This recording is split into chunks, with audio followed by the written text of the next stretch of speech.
Well, good evening. This is Tim Goodacre from the College of Surgeons. I'm delighted to welcome you to this evening's webinar, which is on an extremely important topic I'm sure you're all very aware of by joining this, which is how surgeons and our colleagues are managing with their mental health and well-being in this extraordinarily difficult time for us all. And I've been delighted that we're joined this evening by two real authorities on this to present a little bit of a starter and some information for you. And that's we have Dame Claire Gerada, who many of you will need no introduction of through her previous chairing of the General Practitioners College and frequent BMJ writings, and possibly her dog. Was a great interruption, which we all know. Sorry about that, and congratulations, Dame Claire, on your recent award. And then we have Tan Arulampalam, who is a professor of surgery and colorectal surgery and endoscopic surgery, and is going to talk to us a little bit later on about surgical burnout. But before we go any further, I just want to let you know what we're going to do. We're just going to briefly mention a little bit about the COVID-19 update at the moment, because obviously we've been, or many of us will hopefully not have been blown off course, but it was quite a surprising announcement on Saturday evening that we all have had to deal with. We want to just mention something about the college support services that are already available and draw those things to your attention. So this is just a little bit about the second wave report which we've had. I'm not going to go through these in any detail at all, but just to say that we have a very clear position in the college on what we feel is the most helpful way to advise the Department of Health and NHS England and around the regions for managing the current upsurge and the second wave. So we'll move on from that now, but that was just to say that we have that clear strategy. What is important, that I think you do know, that many of my surgical colleagues are unaware of this, is how much effort and time has been put into the support and advice service that the college offers for you as members. And it's available 24/7. There's the number there. You can always find that easily on the website. It's been expanded recently, and there's trained health assured counsellors who can help you with emotional support. There are peer-to-peer surgical advice can be accessed. So there's more of that. Do look at the website. It's been really well designed and is, I think, very easy to navigate. And if we can go to the next slide, thanks, Jane.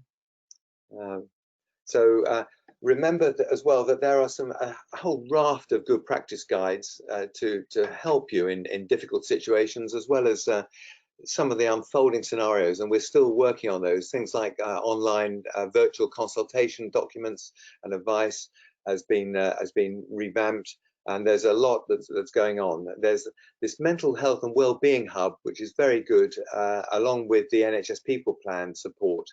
And there are, of course, your own other external services, and we're going to hear a bit more about NHS practitioner health coming up. So we'll move on from that, but you will know things that you can access if you're feeling a bit bereft of support in these difficult times. So Jane, on with the next slide, please.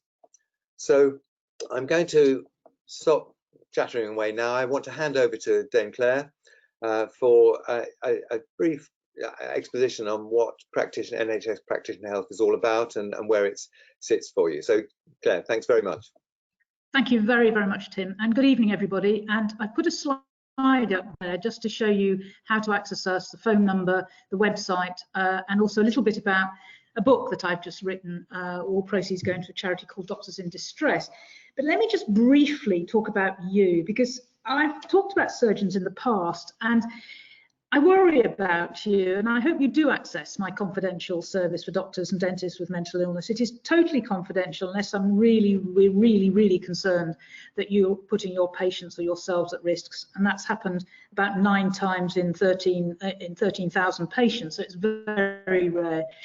But you surgeons are extraordinary people, and I say this very often, you're the only group that actually people have to trust, patients have to trust totally and utterly. There is no half measures. When patients see me as a GP, they usually come in with screams and screams and screams of paper telling me what they've picked up on the internet and what I should do, and I get quizzed and poked and whatever. But with you, patients are at their most vulnerable because they don't have the knowledge and skills that you do. They have to trust you, and that puts you at a very difficult position, because to have this position where you appear to be omnipotent, of course you're not, but you have to take that trust and you have to, of course, do the best for your patients, can be difficult. And I think that's one of the reasons why surgeons, number one, don't access care, certainly not in the numbers that I think you should, but when you do access care, you do very, very well.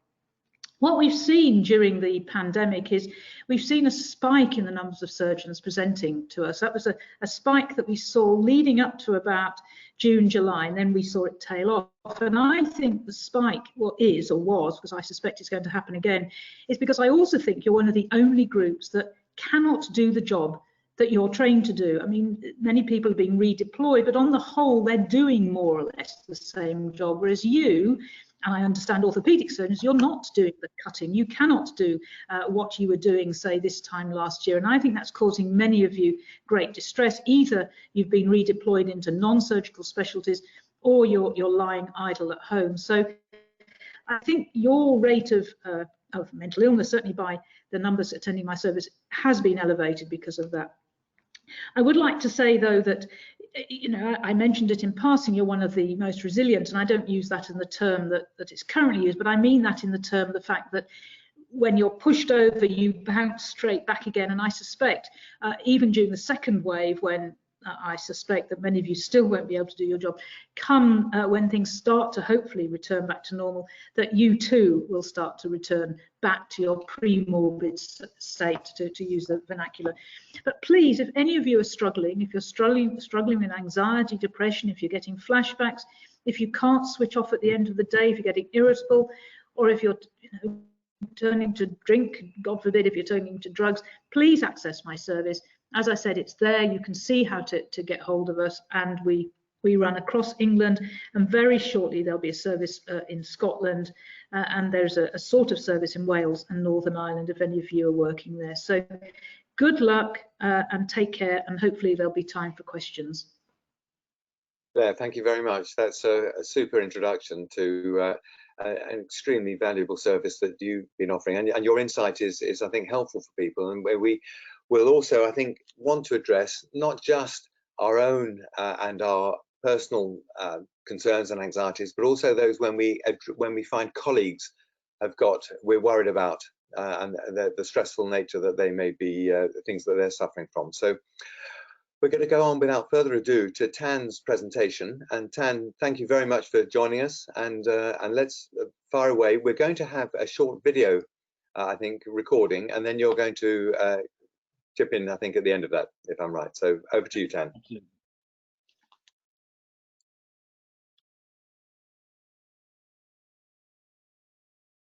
Hello, I'm going to talk about avoiding burnout. So we'll look at a definition, our understanding now, the why, the who, some strategies for change and strategies to cope. Anyone who's read Henry Marsh's book, Do No Harm, will have seen this in the introduction. Every surgeon carries within himself a small cemetery where from time to time he goes to pray, a place of bitterness and regret where he must look for an explanation for his failures. And I guess COVID has supercharged this with moral injury. We may have perpetrated or borne witness to or failed to prevent acts that transgress our deeply held moral beliefs. And then there's the perfection myth and the punishment myth, which says that people, if they try hard enough, will not make errors, and if we punish them, they'll make fewer errors. And we know that this is clearly wrong. So Maslach described burnout as a state of depersonalization, emotional exhaustion, and a sense of reduced personal accomplishment, which can result from all of those things that I've just talked about. And they have a huge effect, both personally and professionally. And I would not underestimate the suicide risk for doctors who have been in this state. There is a slight correlation with patient safety incidents, but we must talk about that. So what are the stats? So the review that my group did showed that doctors are emotionally exhausted in much higher proportion to the general population. This is a particular problem for NHS consultants and juniors, and surgeons seem to be very, very highly affected. Nearly a third are depersonalized at work, and we're second only to pathology and microbiology for depressive symptoms. Many studies have shown a link between patient safety incidents and the burnt out doctor, which again we must debate. So what are the factors associated with burnout? These are personal problems, family, income, lack of extracurricular duties, psychological factors, emotional intelligence and grit, and then of course the workplace. The academia seems to protect. Being involved in medical errors and having a high workload seems to have a very negative impact. And there are a whole list of other things which I'm sure you will all identify with. So why? Well, it's the intensity and the complexity of the workload. And we must not, again, underestimate the impact of the electronic patient record. And this was all before COVID. Once COVID hit, we've supercharged this and add in a bit of organizational antipathy, poor interpersonal relationships and problems at home. We have significant problems. And surgeons are particularly vulnerable because we have a high perceived self-sacrifice, a sense of perfectionism and commitment, and this does cause problems. So we are vulnerable. There are signs and symptoms that we can spot, and I'm sure you've seen all of these in your workplace, and there's a correlation with depression and suicidal ideation. So this is the meat and drink of it. How do we avoid this? Well, we've got to start by considering the relationship between empowerment and organizational outcomes. We must take a three-pronged approach. We must look at the system, the organization, and then the individual. We must stop blaming the individuals and say that it's a problem with lack of resilience. So in the immediate, urgent setting, we need to stop.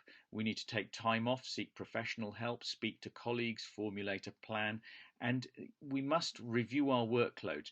Being damaged goods is a real common perception. There are local resources available. Practitioner help on a national level has done a significant amount of work with healthcare workers. And of course, the Royal College of Surgeons has huge resources, as does the Royal Medical Benevolent Fund. So we must not underestimate this, and we must let colleagues know about it.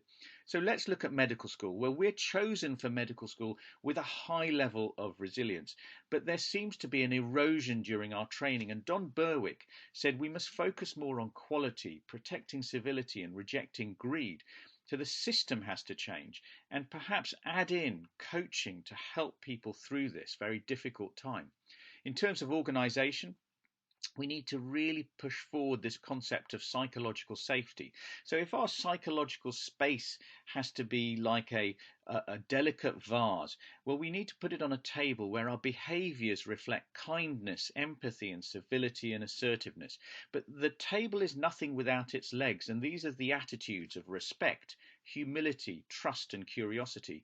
So psychological safe spaces in the workplace are important, and reflective group practice, having mentorship by hospitals does show that the organisation cares. And then we come to the personal. There is a degree of psychological awareness, looking after oneself, and role modelling for others, because there is a risk and reward with all of this.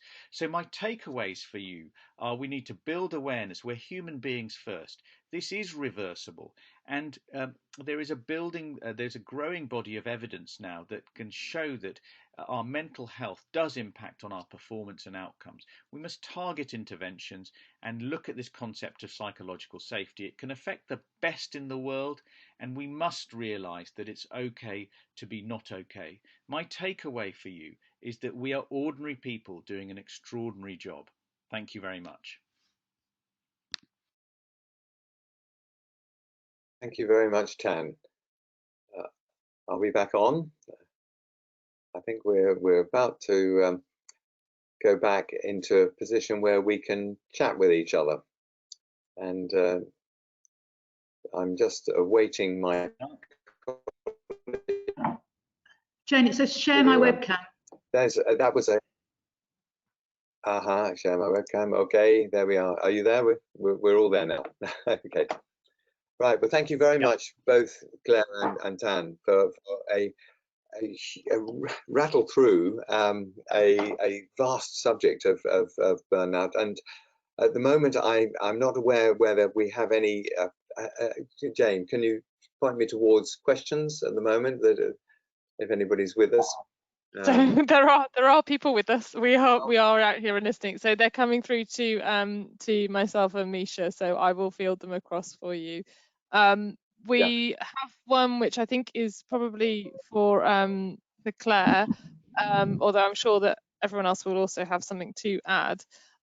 We've got some of our wider team watching this evening. So I've got somebody who is a nurse who teaches human factors, asking if there are similar support systems available for the wider team and nursing staff. Oh, thank you very much for that question. And I wish there was as comprehensive as there is for the medical profession, for the nursing profession, because actually I think nurses do far more of the heavy lifting in terms of caring for patients during COVID, in terms of the problems with well, the sheer burden of having very long hours, very intense shifts, and very long shifts. So, you know, I wish there were, but the Royal College of Nurses has put on a lot of support for nurses, and I know that there are some services that you can access. You can also access a whole host of services on our website, the holding slide, because many of the services we have around well-being are accessible to the whole of the NHS. So as a nurse, you can more than happy to access those. So those are things like webinars. We've got a whole series of them coming into the winter, including, you know, how not to drink too much and how to improve your sleep, and also free access to counsellors and psychologists. So please do access our website, because you'll find a whole host of information there where you can get help. But for now, you don't have the equivalent, and you will do soon, I've been told, of a confidential service for the sort of the, if I say, the complex mental health disorders, but hopefully we will going into the future. Thank you, Claire. Can I just ask you, do you have a handle on suicide risk for the nursing profession and for the medical profession?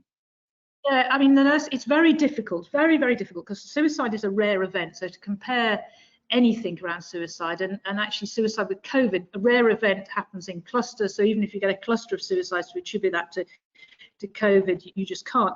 But nurses have a higher rate of suicide than doctors as an absolute. And it's also, funny enough, male nurses have a higher rate than female nurses. So nurses are at risk for all sorts of the same reasons, though more, because nurses are a much broader church than doctors. So nurses are at risk of suicide. But the worry I've got for nurses is they do have all the same risk factors as we have as doctors. But if you think about a nurse in say, in intensive care, they can't just leave the ITU and go and sort of put their head in their hands and sort of, they've got to stay there because they're part of the team that's rostered in there, whereas the doctor is much more flexible and can move around and if necessary leave. So I think we need to be supporting nurses very, very much, and it's not just nurses in ITU. I mean, oddly, intensive care is the better place to be at the moment, because you're much more supported. It's nurses, for example, in anaesthesia, it's surgical nurses, it's all the nurses that have the same problems as doctors but aren't getting the support that they should be getting, and paramedics, but nurses in particular listening to this. Yeah, thank you.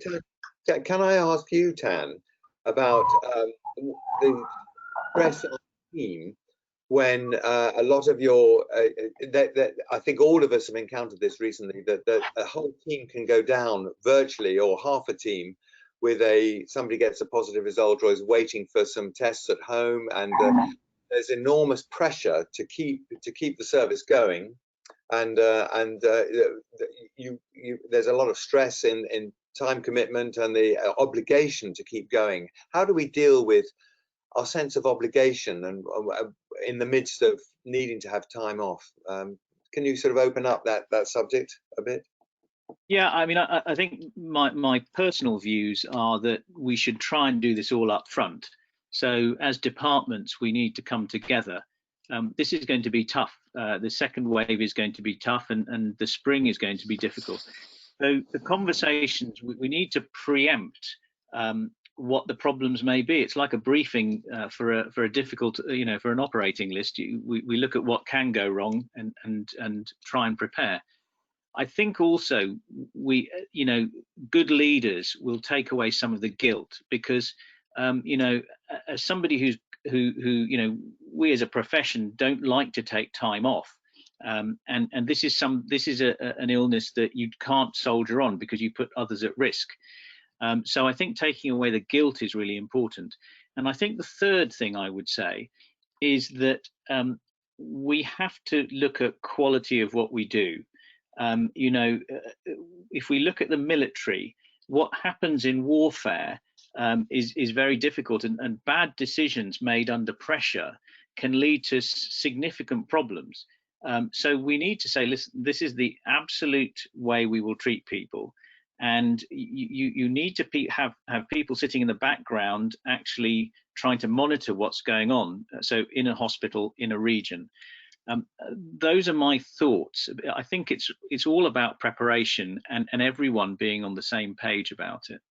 I think that's right, Tim. It's also about this cliche team working. And again, using the military analogy, the military talk about providing immediate support that's available on site, so you don't go and get the so-called trained counsellor that you have to go and sort of go off site and only ever see once. So, and it is about your immediate line manager understanding where you're at with this and the stresses and strains you're at.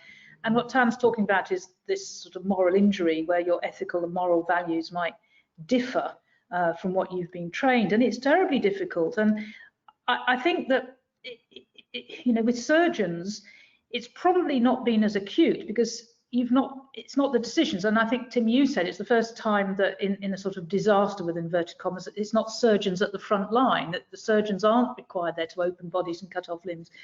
So it's not as acute for surgeons, but of course it is there. And surgeons, some of them listening now, who are ready to do something heroic, like my profession, GPs who've been called in from retirement, and what they're doing is sitting at home and maybe filling out prescriptions because that's what's needed at the moment. And it can be terribly demoralizing to do that. But I believe in the power of talk and the power of getting together. I think if you get together in your groups and your huddles, the Royal College of Surgeons do fabulous work in supporting their own, and just talk about it. It's awful for everybody. And I think Tan is right. Going into this second wave, as I write about in the BMJ, the excitement's gone, the unknown is gone, that thrill of the unknown has gone.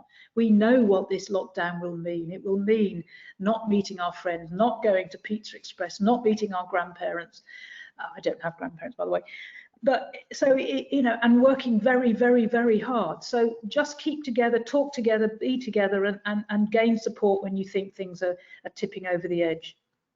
Okay, that's really helpful. Thank you. I mean, can I come back to you about that? Because at the beginning, in the first wave, the April, early May scenario, there was an extraordinary pulling together. And one of the things that was, I think, people sang quite rightly from the rooftops about was how clinicians, particularly in secondary care, I think, but probably you will know more about primary care, but got together and really reorganized things very nimbly, flexibly, and they had an agile. There was a sense of everybody in this together, reorganizing services. It was fascinating to participate or to listen in on some of the conversations that were going on. And sort of clinician management really came to the fore, and there was a sense of empowerment.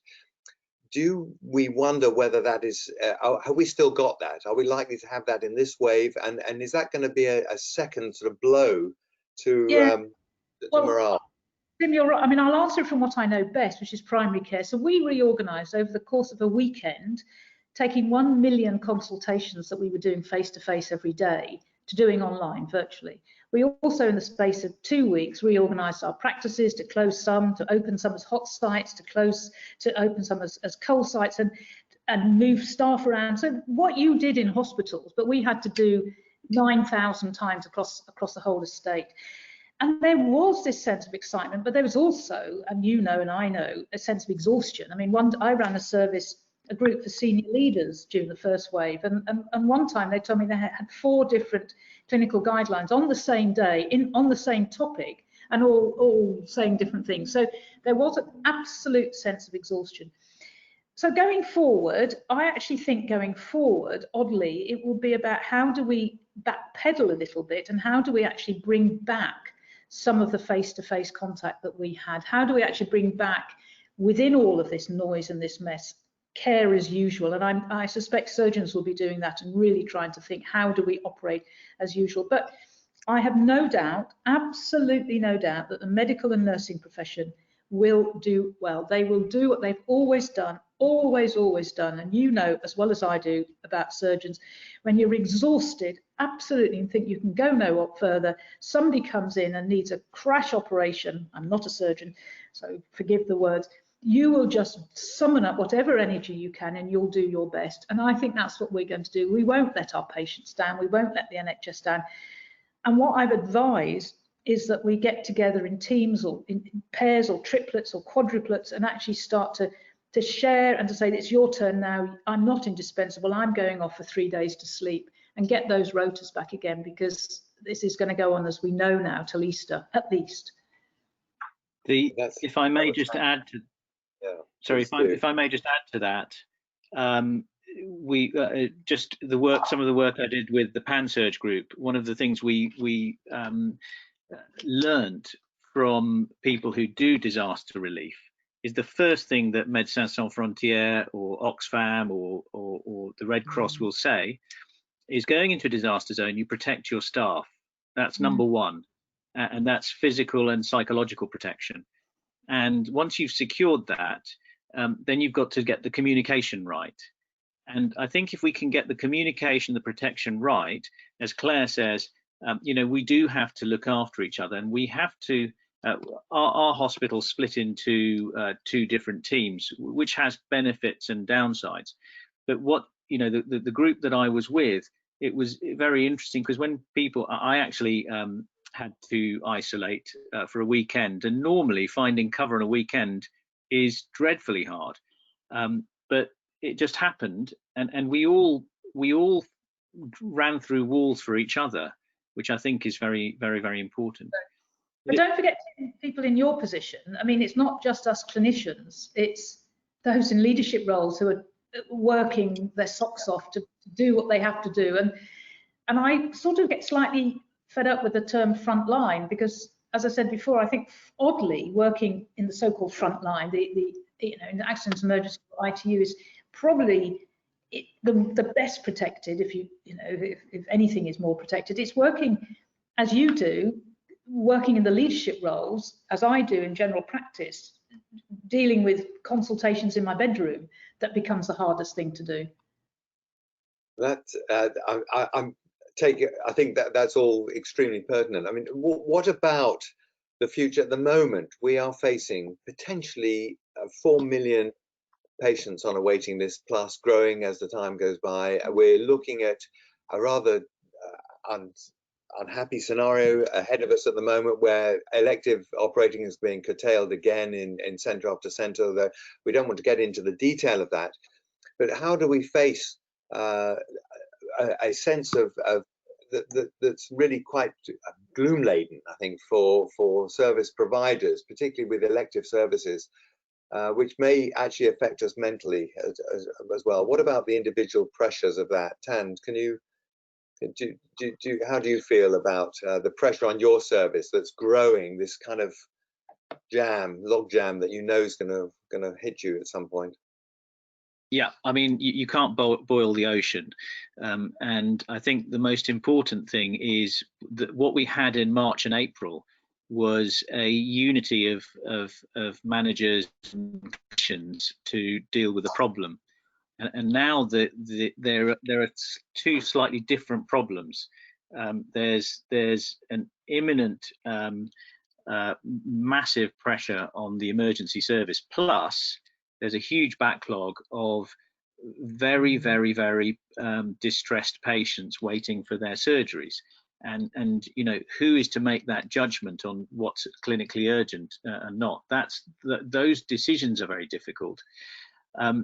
I think we also have an army of young trainees who have not had a look in for training for 8 or 9 months, and they're feeling very left behind. And I think we have to take it seriously, because this is the very army that I think may be part of the solution if we allow it to happen. And we have to think about that very carefully. So I think I think these are very difficult things, and I think there will be a lot of friction.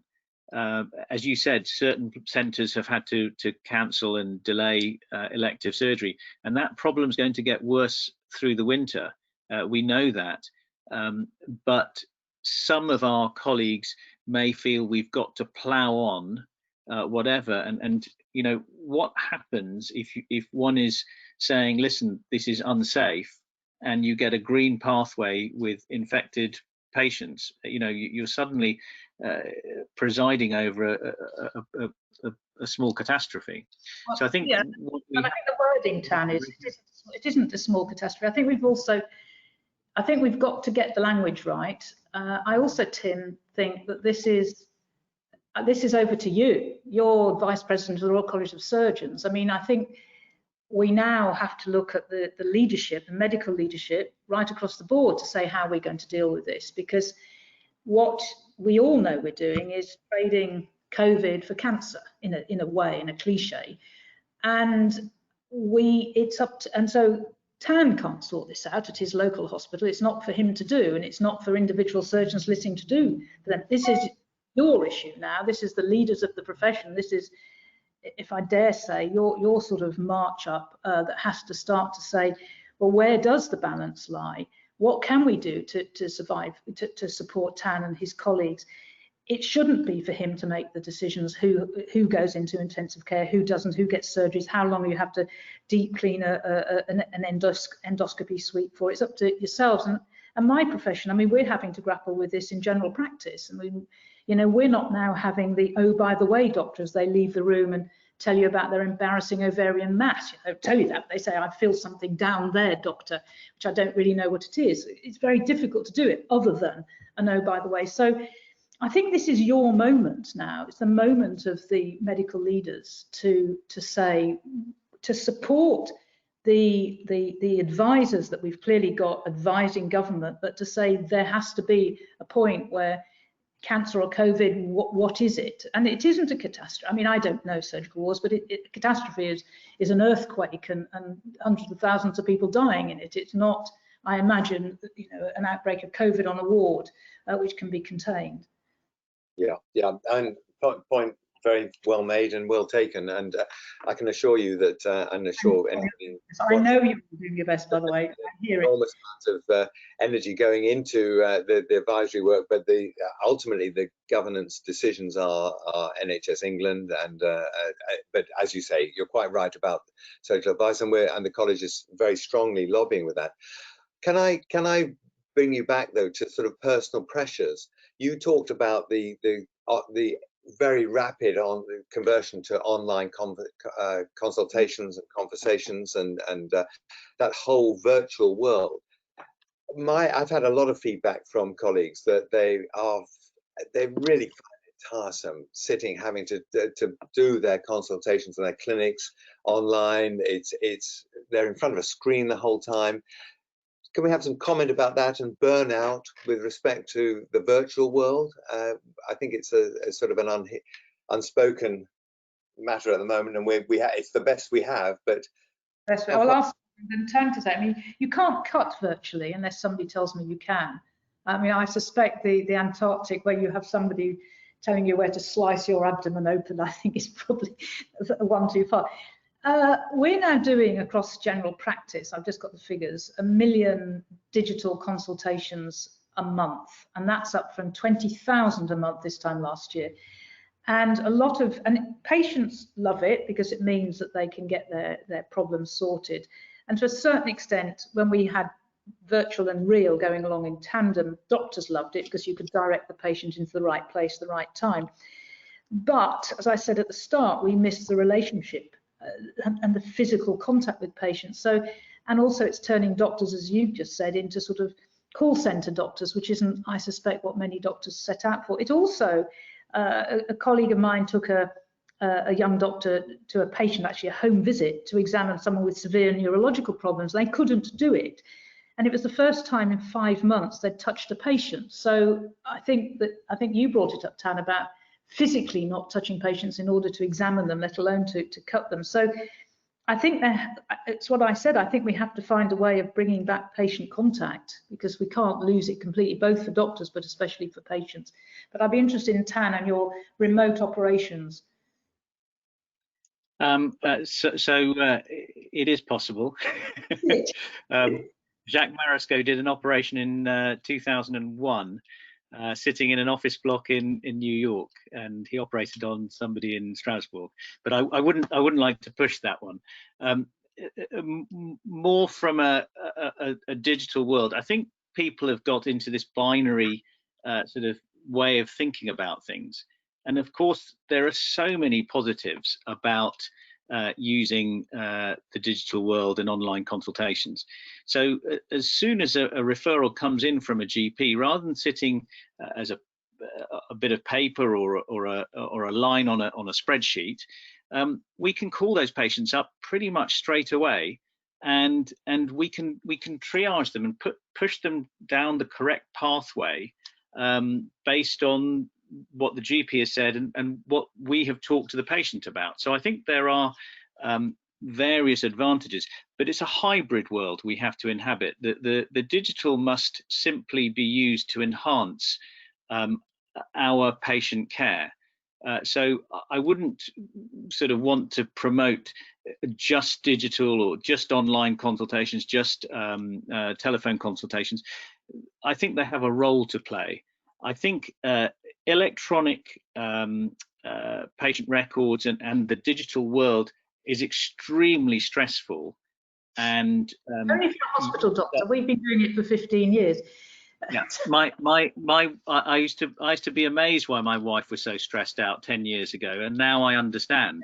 I'm riding a bike. Once you do it, but I agree. I make a prediction that in 4 years' time, i.e., post-pandemic, 65% of all consultations will start and end online, and you'll be able to do a complete patient journey, other than, of course, operate digitally. And that's probably where it will rest. A bit like, I imagine, going to the bank. Probably about 25–30% of patients go to banks still at some point, not every day, of course. Yeah, I suppose I should. I was trying to be provocative, but certainly for follow-ups and validating waiting list patients and triaging, I think it's unbeatable, because absolutely, and hospital doctors have been slow to accommodate it. And I'm not being against hospital. I think you're wonderful people, but even picking up the telephone was an extraordinary invention for hospital doctors to consult. And now, of course. Yeah, so we will reach a happy medium, but as I said, and I think as Tan has said, for well-being and for patient care, we can't make digital the only source of consultation. But can I just push you one step further then? Tan, what's the tolerance limit of your colleagues for the virtual clinics that they're doing? Because can they cope with all day, 2–3 days in a row? Because there's a big push at the moment to go through the waiting lists and look at that your patient base that way. Really quite tough. Yeah, I think it is quite tough to do it all day. If you talk to my orthopedic colleagues who do fracture clinics and have huge number of patients going through their clinics, this is completely an alien world for them, and they find it quite difficult. So I understand that, and the other problem is when you're doing a virtual clinic, we don't have, some of our hospital infrastructure isn't set up as well as it could be. So actually it takes a lot longer than you were given 5 minutes to do it, but actually the whole process takes a lot longer than 5 minutes. And I know GPs have been doing this with the sort of time pressures for a long time. I think waiting list validation is a really, really, really important thing. One of my senior colleagues, who is now retired, was chatting to me last weekend, And he said, you know, Tan, one of the things that we can really do is see whether the patients waiting for surgery actually need them. And, you know, if you're not supervising your waiting list sufficiently, and that this comes down to how well you're training your junior staff, then we may be having, I don't know what the figure is, 10%, 20% more people on our waiting list than perhaps we could be having. So I think going through and validating is an important role, but we're in the middle of a sort of crisis situation. Who's going to do all of this? And as you quite rightly pointed out, where's that time going to come from? So that's a big question at the moment. Claire, do you is dealing with the uncertainty for patients come to you? They're not all they haven't all got cancers. I think that through the crisis we've been very good at in a way of dealing with trauma and cancer. That's not been bad. It's all the rest, and 90% of the surgery that is more elective that's being curtailed. And patients are coming to us saying, you know, when am I going to be done? What's the and they're all beginning to become. You're getting the repeat and the repeat queries. I know, Tim, and we're getting it. We're getting it. I mean, getting that all the time. Right? Listen, what we're turning sort of general practice into is a chronic disease management doctor-led. In other words, the doctor rings up a whole group of patients, like you're just saying. You know, you ring up everybody on the waiting list. Well, actually, what the bedrock of general practice is patients pitching up with undifferentiated problems. So it's patient-led, not doctor-led. Of course, we have doctor-led. We people with chronic diseases, and we do follow-ups. And it's all, I think, you know, we're all learning about this, but I am concerned that it's not the general practice isn't open. We're open, we're seeing more people seeing, in inverted commas, than we did this time last year, but it's how we're seeing them. And I suspect also with you, with surgeons, there's more to be gained on touching and examining someone than feeling their lump. I mean, you know, there's something very special about that human touch, about the reassurance. And though you can reassure somebody on the waiting list that they don't need an operation, of course you can, there is something very magical about the hand of a doctor to say, look, I've touched you, I felt you, and the lump isn't big, the lump, whatever. So, but of course we're in a pandemic, we all have to get on with this. We have to tell patients and help us, you know, get patients to sort of understand that we're struggling just as much as they're struggling, and we can't wave a magic wand and open theatres and open big wards in order for them to have their operations. So there isn't a solution, I think, Tim, and I think what we have to do is give them hope, but hope with reality. It will get better.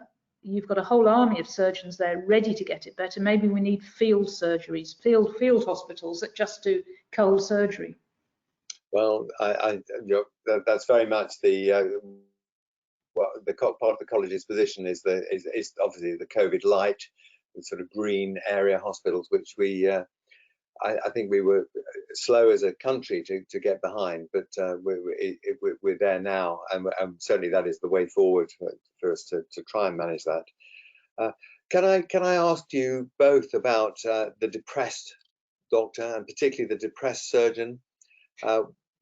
Just that there may be people watching.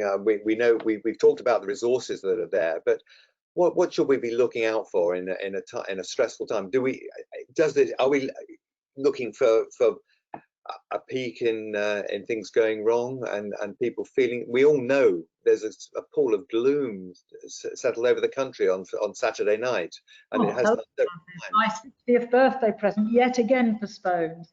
So yes, Tan, you want to say spotting depression surgeon? Sorry, I was going to say to Tan, how do you spot a depressed surgeon?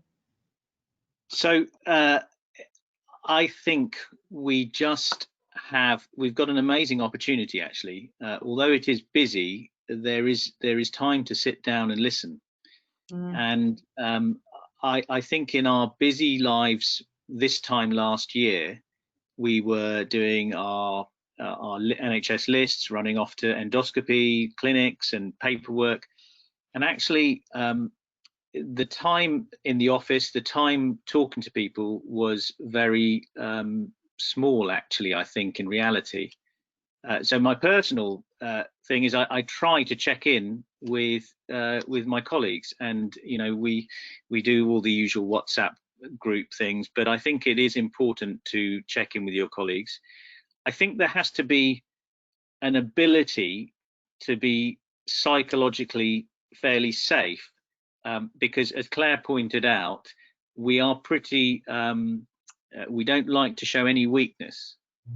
I think the rate of depression, mental illness, and mental difficulties are significant, and I think we underplay them.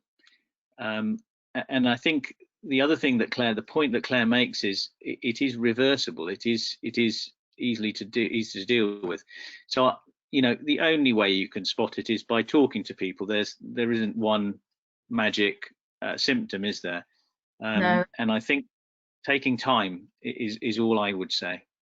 I think that's right, Tan, and it's lovely to hear you say that. There are just things that I would add, Tim, is there are some hidden groups within your group, and I suspect many of them aren't listening to this because they're not members of the Royal College of Surgeons, and that's your locum doctors, your peripatetic doctors, your overseas trained doctors, who are actually the most at risk because they're the ones whose jobs are the least secure, and they're the ones who have not just lost what they can do, which is cut, but actually have lost their livelihood because they're not getting paid if they can't do locums, if they can't do the shifts. Also, to a certain extent, consultant doctors that straddle the NHS and the private practice, who have lost a good part of their private income. Now, whatever you feel about private healthcare, nevertheless, doctors do it and it has a place in our service. And of course, if they've lost that income, most of us live way beyond our income, and so you've lost a fair whack. So I think it's also reaching out to those groups you wouldn't necessarily think of reaching out, not just the trainees, who I think suffer a lot because their training's disrupted, but those consultants and those international medical graduates and locums who are probably struggling. And like Tan says, there's no magic. It's talking does help, really does help, because problem, problem, if you talk about a problem hard, what's the saying? A problem, I can't even remember. But anyway, talk about it. What is it? Trouble shared is a trouble halved, or if you're Michael Crawford, the trouble shared is a trouble doubled. But that was and some others who have. Never mind. Sorry, I interrupted you. No, absolutely right. I mean, it's just improving the opportunities to talk about what's going on, and coming back to the charity that I now run, Doctors in Distress. The whole reason for Doctors in Distress was the suicide of a cardiologist, and who didn't have a space just to talk about the sort of difficulties he was going through, and we're raising money in order to provide reflective spaces for every single doctor, nurse, to be able to come together to talk about what's going on in their lives, in their professional lives, and how their personal life impinges on their professional lives. So, and many hospitals have put in reflective practice groups, whether they're Bannock groups, Schwartz rounds, after work huddles, or whatever you call it. But I think it's really imperative that we put these sort of groups together. I think that's exceptionally helpful, and I'm very grateful for you raising the lost groups. One of it, I encourage you. You've mentioned private practice because it's a sort of side we don't talk about very much, but there will be young consultants and middle grade consultants who have overstretched themselves, who are doing private practice to get their kids to school, suddenly disappeared. And we're very aware of that, and we're looking at that as a college, but it's a very big problem for them at the moment. And it could be up to a third of their income. And so I look after sick doctors, of course, and we take a proper history. How much of your work is private? And it tends to be consultants because you can't really do it.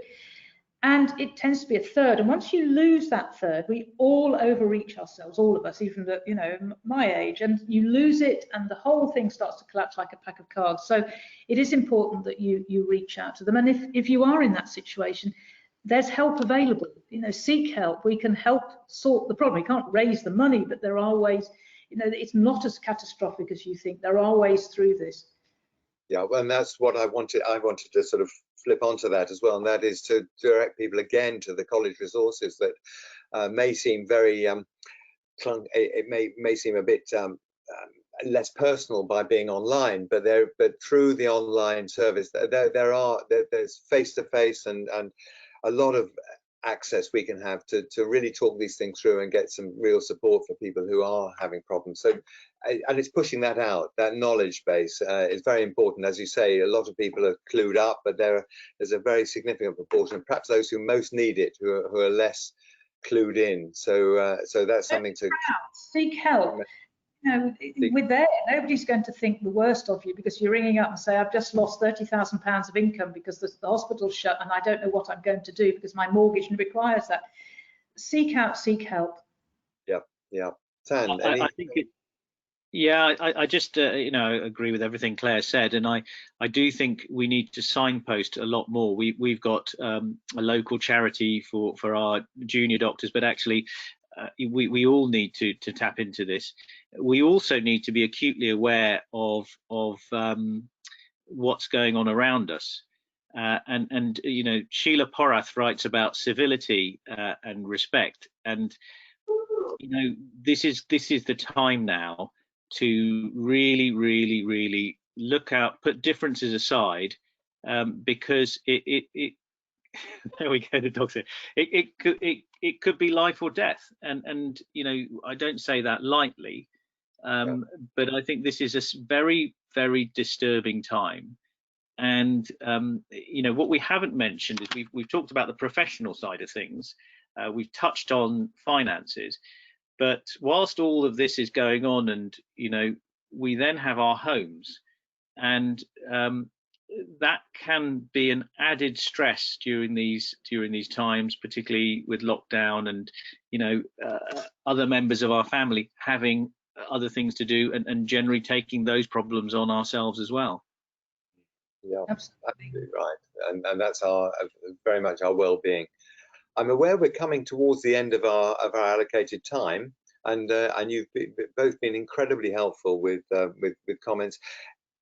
Looking at just to conclude really, at what we would like to try to feed into the system, to the college for support. If there's any of our attendees would like to throw in any comments about what they value from the college, and from really to be sent up the line as well as we negotiate with government through this crisis, or any other comments, please let us know. Claire or Tan, have you got anything you'd like to add in? I just think it's difficult for everybody really, and I think I'm a sort of, you know, I trained as a psychiatrist, I'll use this language. I think we risk all wanting to find somebody to blame. Two things: we want to risk finding somebody to blame, and also somebody that will make it all right for us. And I certainly did that this evening, Tim, by saying it's the Royal Colleges. You can't do it. It's too. If it was that easy, you would have done it. So I think what we have to do at the moment is really simple. It's like, I mean, Tan brought it up about families. We just have to accept that it's tough at the moment. We're all trying our best. Our governments are trying their best, and we just all have to try and be kind to each other, to reach out to each other and ask each other how we are, and just mean it, and just be there together till we get over this plague which we're all going through. Thank you. That's really good. Tan? No, I you know, I can't agree more.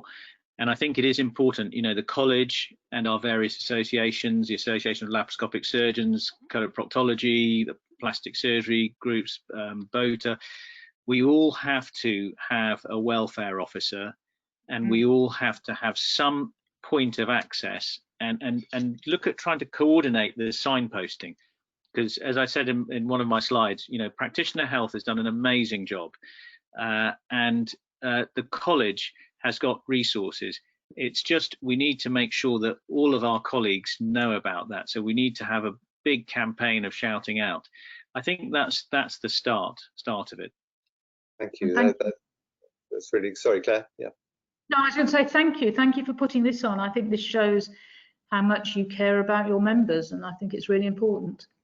Thank you for participating. And actually, just my concluding comment really is it's wrapping up all those, particularly those final two comments. It's about humanity, isn't it? It's about, if there's one thing actually that potentially can grow and we can do better as a consequence of this ghastly pandemic, is growing our humanity as organizations, as families, and human beings to each other. And I think it's thrown up some extraordinary opportunities, not the least of which meeting colleagues and friends who all have something to chip into and throw into the mix. So I'd like to thank you both for this evening and for joining us. And we'll feedback any other comments and questions. Anybody who'd like to throw questions in, we're always here and we're open. This doesn't just close now as we go offline, but you can always send comments in to us. So you've got the opportunity to do that, and thanks very much to the college events team for looking after us this evening. And I think that's the conclusion. Thank you very much. And thank you for the best appearance of your famous dog, Claire. He was just about to bark. Which program was it she interrupted beautifully? Piers Morgan show, and I was 4.5 days into my COVID infection. So, and yes, she barked and went there. And Simon, my husband, those of you listening, used to be president of the Royal College of Psychiatrists, was there with his pajamas on, trying to remove her. It was one of those bedlam programs. Anyway, I've now learnt how to keep my dog happy. Fabulous moment, and it probably went viral beyond the number. I hate to think how many times it's been viewed. Yeah, thank you. Take care. Thank you. Thanks very much. Thank you very much. Bye bye. Bye bye.